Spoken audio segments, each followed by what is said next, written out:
There's more information that has come out about David since my last upload about a week ago, so I figured that it would be a good idea to give you all a little bit of an update so that you can see what's going on. Now, a lot of it is still rumors, and I don't want to give a full, verified stamp on it, but a lot of it is pretty legit.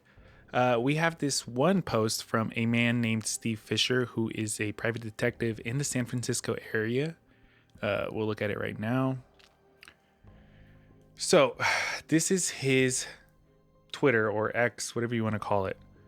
Steve Fisher, SF_investigates. He posted, I obtained photos of David's 2023 Tesla Model X when it was towed and impounded. I also received a copy of the 8/26/2025 complaint reporting it as abandoned, along with the vehicle impound report. The caller only noted a large dent in the rear. The tow report states nothing of value was seen inside. The photo suggests that the car had been left in the same spot for an extended period. The initial complaint was called on August 26th, then an officer first inspected and cited the car on August 27th, then ticketed again on September 3rd, and then towed and impounded on September 5th. The report also notes that there were no wants on the vehicle, meaning it was not reported stolen at the time. I have redacted certain details, including the license plate from the photo and reports. Then he puts hashtag Celeste Rivas, hashtag Celeste Rivas Hernandez. So, looking at the pictures, we see David's, really dusty Tesla. And what appears to be some damage to I think it's called the wheel well.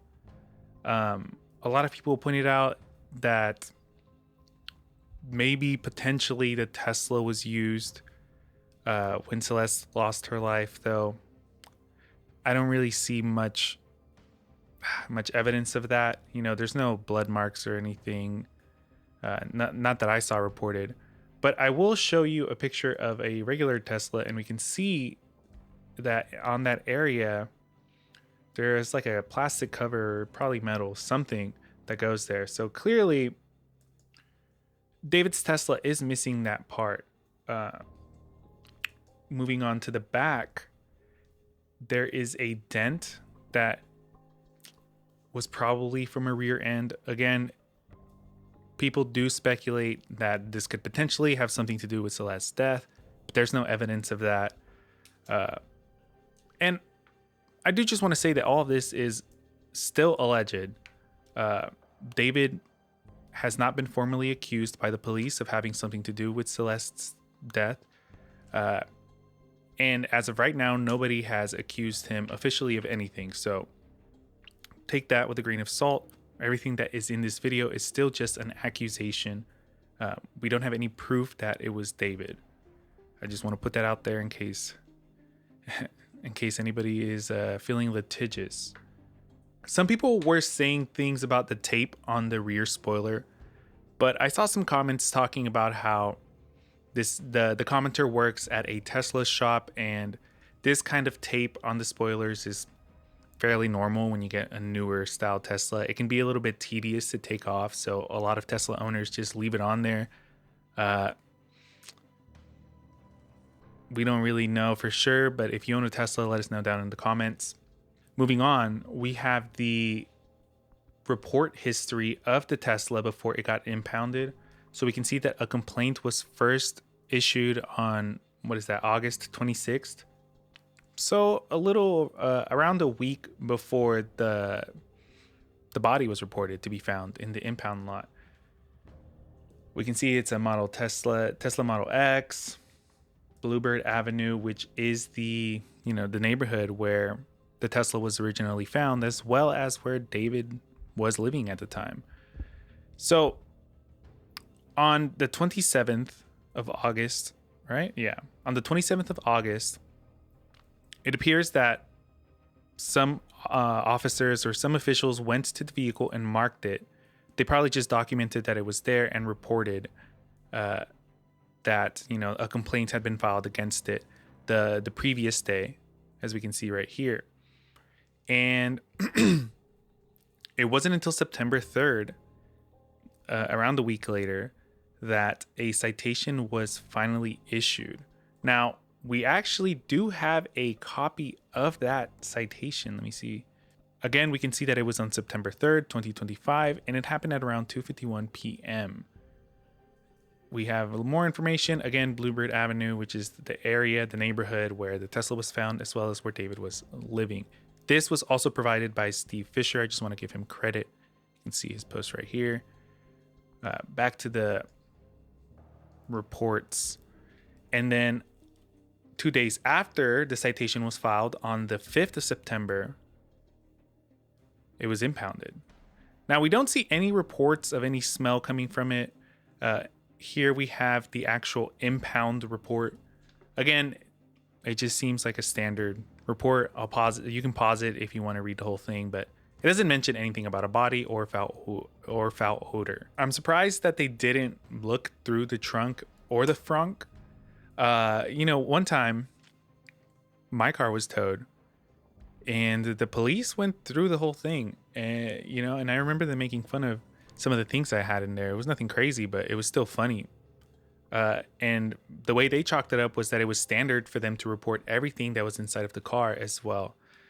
So that in case anything got lost, that the owner couldn't, try to file a complaint against the tow yard or the police. So most of the information is coming from the neighborhood area, and we even have some Redditors that I guess they took it upon themselves to go search the area themselves, and allegedly they found a Tesla card. For those of you who don't know, instead of a normal key to get into a Tesla, you use one of these cards. You can also get into it through your phone, but this is basically, the keys to a Tesla. It says it's right in front of his house in the morning. I live pretty close to David's place. I just wanted to go check out the area and ended up finding this Tesla key right in the gutters behind some leaves. Apparently this is behind David's home where he was living at the time. I don't want to give out the address. It's like the address is public information, but I still don't feel comfortable just putting that out there. You can find it yourself pretty easily if you look it up. I will just say that this individual provided further information, further proof that this was the area where they found the card, and also reportedly documented and sent that to the police. I don't know if they can actually use that as evidence, because I know, depending on where you're at, collecting evidence is a very sensitive procedure, and in some cases, the police can't take something as evidence if it wasn't, found and taken by them. I don't know how it works over there in California, but I know some places are like that. And if you have more information, again, just let us know in the comments. So it really is pretty much TMZ and the internet who are digging up all these things. And one of the crazier things that TMZ uploaded was a video that is apparently the last time Celeste was seen on camera. This happened last year in March 19th, 2024. And I'll just show you the video. So here, it's about to pause. You can see this individual right here. That's supposed to be Celeste. She's wearing like sweatpants and a black hoodie. Interestingly enough, it's pretty similar to the gray sweatpants and the black hoodie or sweater that she was reported to have been wearing when she went missing. So we don't know if that is what it is. It's an infamous hoodie. So going back, we can see that this person is walking down the street. Notably, the footage was captured from a liquor store in the area that Celeste lived in. And the owner actually went on and did an interview with the news, and he stated that he knew of her and that, obviously he felt some way about everything that was going on. But yeah, we can see this individual, they're walking. Some people think that she was going to go get picked up by David. Some people think that she was just out for a walk. We don't know, obviously. Let me look for a second. But aside from Twitch clips or, things that people are finding on the internet, this is the last official sighting, at least on camera, of Celeste. And it was the month before she officially was called missing. This was on March, and she officially went missing in April. So a little crazy to think about. The police aren't really giving us much, so we again are just having to rely on TMZ and Reddit. One of the more interesting stories that has recently came out is David's mom. We can see this woman right here. This was posted by the Daily Mail. This is David's mom. And reportedly, she was seen exiting a pawn shop where people are assuming that she bought a firearm. She lives in Texas, so it's pretty easy to get one. You can basically just go anywhere and buy it and get it the same day. But people have been looking at this magazine that she is holding in her hand. Apparently, it's a AR-15 manual. I don't know anything about that, but that's what the streets are saying. And we can see her holding that manual again, exiting the pawn shop. See, we got that same sticker right here. Right. And then you can see that we buy gold stickers. So yeah, people have been talking about it. In my personal opinion, I don't really think she's in the wrong for this. You have to assume that people might want to harass her. People are obviously watching what she's doing, and some people will try to blame a parent for the things that their child does. And while sometimes the parent can have a significant impact to cause a person to do something horrible, I don't think that is always the case. And as of right now, we don't really know. She's in Texas, and just because her son did something crazy doesn't mean that she had anything to do with it. And I think personally, she just wants to defend herself. People are going to David's properties and looking for him, looking for clues. Who's to say they won't try that for her? Potentially wants to, cause her harm. As of right now, we don't know what she has done or if anything. And again, I don't think she has done anything, though that's just my personal opinion. So yeah, it's just something that has been gaining some motion online, or it was gaining motion last week, that I thought I would add in there because it is a story, though I don't think it is quite what people are trying to make it out to seem. And finally, to close this off, David's been pretty active online through this whole situation. You might have remember if you watched my last video when I mentioned that David's subreddit went from a fan subreddit to like a discussion subreddit about what was happening. And it still kind of is.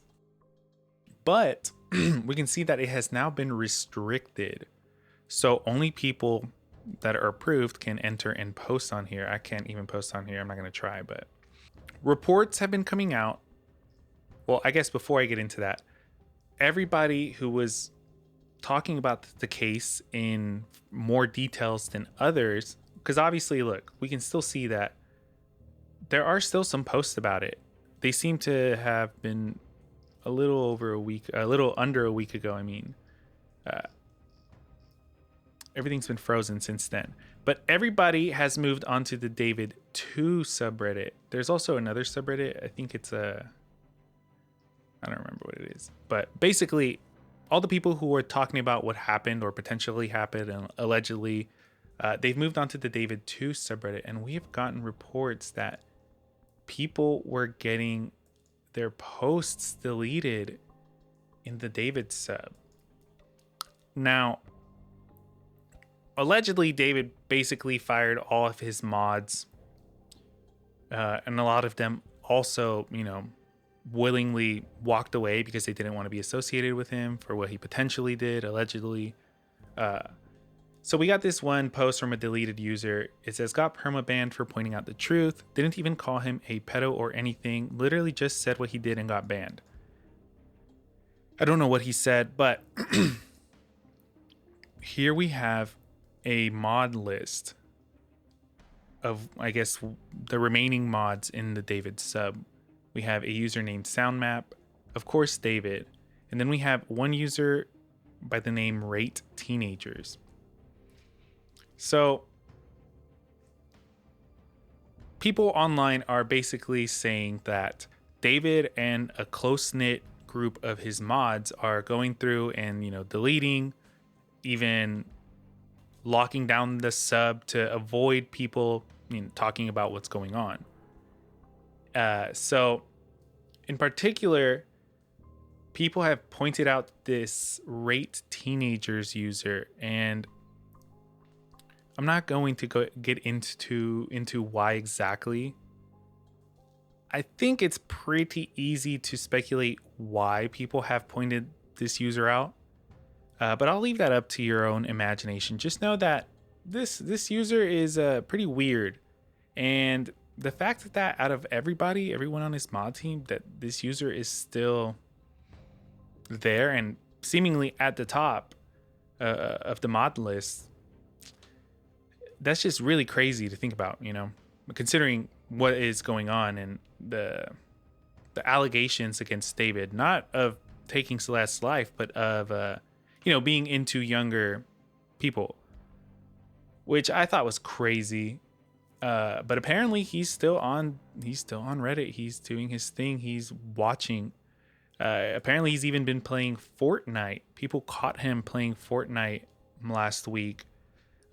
And since the news came out of him just playing Fort, he has since privated his profile, so you can no longer check when he's online. But it's just kind of crazy that you're being accused of some horrific things, and you're just on Fortnite. I mean, I guess if you want to pass time, you got nothing to do, but I don't know. I would have more on my mind, if that were me. So yeah. And there's also a post where allegedly he commented on a TikTok post, a TikTok that was about David and Celeste. We can see the creator Josh R posts, puts hashtag David, hashtag justice for Celeste, and David replies, okay. David has since then deleted it, but the fact that he would comment at all is just crazy. Now I don't know if this is edited or real, but it's been getting some traction online. Let me see. He probably thought he was on an alt account. Nothing about this screams fake in the sense that given the case, why would you only Photoshop the word okay and not something more likely to go viral? This is a supposed clout chaser, right? The person quoted is also correct. The owner of the page can see deleted comments for a short period of time after they're deleted, and the alignment of the hearts is off due to the like ratio. Check it for yourself. So I mean, the people aren't really saying this is fake. Anything is possible though nowadays, especially with all the AI going around. So David is still not an official suspect, and this has still not been ruled a murder. I will say that some reports from the police, some alleged reports going around, are that the body may have not been dismembered. It might have actually just decomposed so far to the point that the ligaments that hold your limbs together, they dissolve. And so that could have potentially been the reason why they initially believed it was dismembered. But we don't have a for sure on that. And again, we still don't have the medical examiner's final report. And yeah, we're kind of just in the dark. David is apparently online doing his thing. Still hasn't spoken on the situation officially. So yeah, it's kind of shitty. We'll see. I'm still working on a documentary potentially about this whole situation, but it won't happen until everything comes out. So In the meantime, if you want to know what's going on, make sure to subscribe, leave a like, and I will keep you updated as things come out. Yeah, well, that's pretty much it.